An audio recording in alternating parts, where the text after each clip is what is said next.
நீலச்சிறகு நிலா, கனவுகளை பறக்கவிட்ட பட்டாம்பூச்சி. ஒரு காலத்தில் பசுமை நிறைந்த மலர்வனம் என்ற காட்டில் எல்லா வண்ண மலர்களுக்கும் நடுவே ஒரு அழகான பட்டாம்பூச்சி வாழ்ந்து வந்தது. அதன் பெயர் நிலா. நிலாவுக்கு நீல நிறச் சிறகுகள். அந்தச் சிறகுகளில் வானத்தின் நிறமும் கடலின் அமைதியும் கலந்திருந்தது. ஆனால் நிலாவின் மனதில் ஒரு சின்ன கவலை இருந்தது. எல்லா பட்டாம்பூச்சிகளும் வண்ண வண்ணமாக இருக்கிறார்கள், நான் மட்டும் ஏன் ஒரே நீல நிறமா என்று அது தினமும் யோசிக்கும். ஒரு நாள் மலர்வனத்தில் பெரிய புயல் அடித்தது. மலர்கள் குலுங்கின, சின்ன பூச்சிகள் எல்லாம் பயந்து ஒளிந்தன. அப்போது ஒரு சின்ன மஞ்சள் பூச்சி புயலில் சிக்கி விழுந்தது. யாரும் உதவ முன்வரவில்லை. அந்த நேரத்தில் நிலா தன் நீலச் சிறகுகளை விரித்து பறந்தது. பலத்த காற்றையும் மீறி அந்த பூச்சியை பாதுகாப்பாக ஒரு இலைக்கு கொண்டு சென்றது.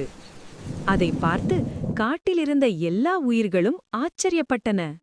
மூத்த ஆந்தை மெதுவாக சொன்னது, நிலா, உன் நீலச் சிறகுகள் அழகுக்காக மட்டுமல்ல, அவை தைரியத்தின் நிறம், நம்பிக்கையின் நிறம்.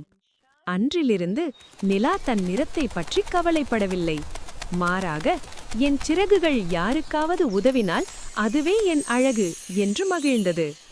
அந்த நாளுக்கு பிறகு நீல பட்டாம்பூச்சி பறந்த இடமெல்லாம் நம்பிக்கையும் தைரியமும் பறந்து சென்றது.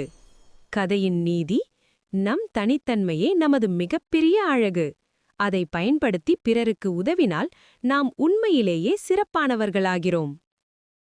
சிரிப்பு குரங்கு பிங்கு, மகிழ்ச்சியின் ரகசியம். ஒரு பசுமையான காட்டில் எப்போதும் சிரிப்போடு இருக்கும் ஒரு குட்டி குரங்கு வாழ்ந்தது. அவனுடைய பெயர் பிங்கு. பிங்குவுக்கு கொடிகளில் தொங்குவது ரொம்ப பிடிக்கும். காலை நேரம் வந்தாலே வீ வீ என்று கொடிகளில் ஆடி மலர்களை பார்த்து பட்டாம்பூச்சிகளோடு பேசிக்கொண்டே இருப்பான். ஒரு நாள் அந்த காட்டில் எல்லா விலங்குகளும் சோகமாக இருந்தன.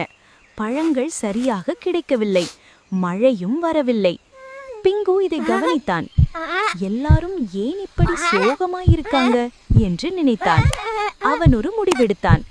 அடுத்த நாள் காலை பிங்கு உயர்ந்த கொடியில் தொங்கிக் கொண்டு சிரித்து கத்தினான், வாங்க, எல்லாரும் என்னோட சேர்ந்து விளையாடலாம். அவன் கொடிகளில் சுழன்றான், விசித்திரமான முகங்கள் செய்தான், குட்டி விலங்குகளோடு விளையாட்டுகள் விளையாடினான். மெல்ல மெல்ல முயல் சிரித்தது ராபிட், மான் குதித்தது டீர், யானைக்குட்டி தும்பிக்கையை அசைத்தது எலிஃபண்ட். காட்டில் மீண்டும் சிரிப்பு ஒலித்தது. அன்று மாலை மேகங்கள் கூடி மழை பெய்தது ரெயின். மரங்களில் பழங்கள் கனிந்தன ஆப்பிள். பிங்கு சிரித்து கொண்டே சொன்னான், மகிழ்ச்சி பகிர்ந்தா அது பல மடங்கா திரும்ப வரும். அந்த நாளிலிருந்து பிங்கு சிரிப்பு குரங்கு என்று அழைக்கப்பட்டான். ஸ்டோரி டெல்லிங் லெசன்: சிரிப்பும் மகிழ்ச்சியும் மற்றவர்களோடு பகிர்ந்தால் உலகமே அழகாக மாறும்.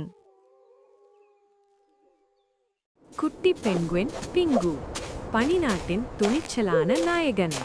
பிங்கு ஒரு காலத்தில் வெள்ளை பனியால் மூடப்பட்ட பனிநாடு என்ற அழகான இடம் இருந்தது.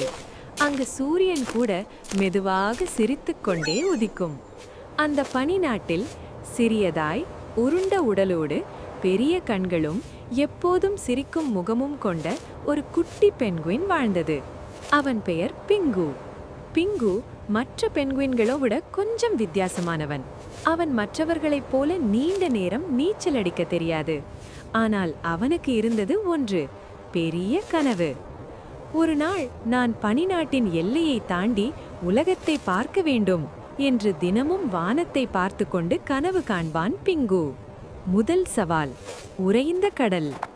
ஒரு நாள் பனிநாட்டில் பெரிய பிரச்சனை ஏற்பட்டது. குடிநீராக பயன்படுத்திய சிறிய கடல் பகுதி முழுவதும் உறைந்து போனது. மீன்கள் வரவில்லை. சிறிய பென்குயின்களுக்கு உணவு குறைந்துவிட்டது. பெரிய பென்குயின்கள் கவலைப்பட்டு கொண்டிருந்த போது பிங்கு மெதுவாக முன்னே வந்தான்.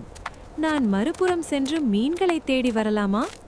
எல்லோரும் ஆச்சரியப்பட்டார்கள். நீ இன்னும் குட்டி, பாதை ஆபத்தானது என்று சொன்னார்கள். ஆனால் பிங்குவின் கண்களில் பயம் இல்லை, அதில் இருந்தது தைரியம். நண்பர்கள் கிடைத்த பயணம். பிங்கு தனியாக பயணத்தை தொடங்கினான். பனிக்காற்று வீசியது, பாதை வழுக்கலானது. அப்போது கடலிலிருந்து ஒரு பெரிய குரல் கேட்டது. ஹலோ குட்டி நண்பா. அது ஒரு நல்ல மனம் கொண்ட திமிங்கிலம், வாலி. பிங்குவை தனது முதுகில் ஏற்றி பாதுகாப்பாக கடலை கடக்க உதவினான். பயணத்தின் போது ஒரு சுறா வந்தது.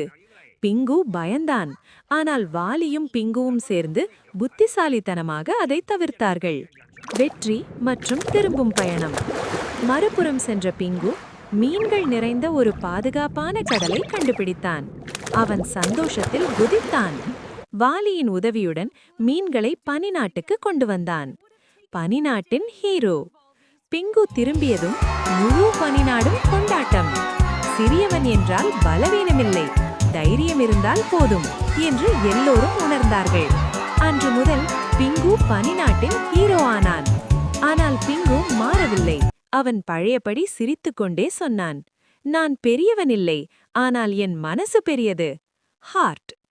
கதையின் கருத்து மாரல்.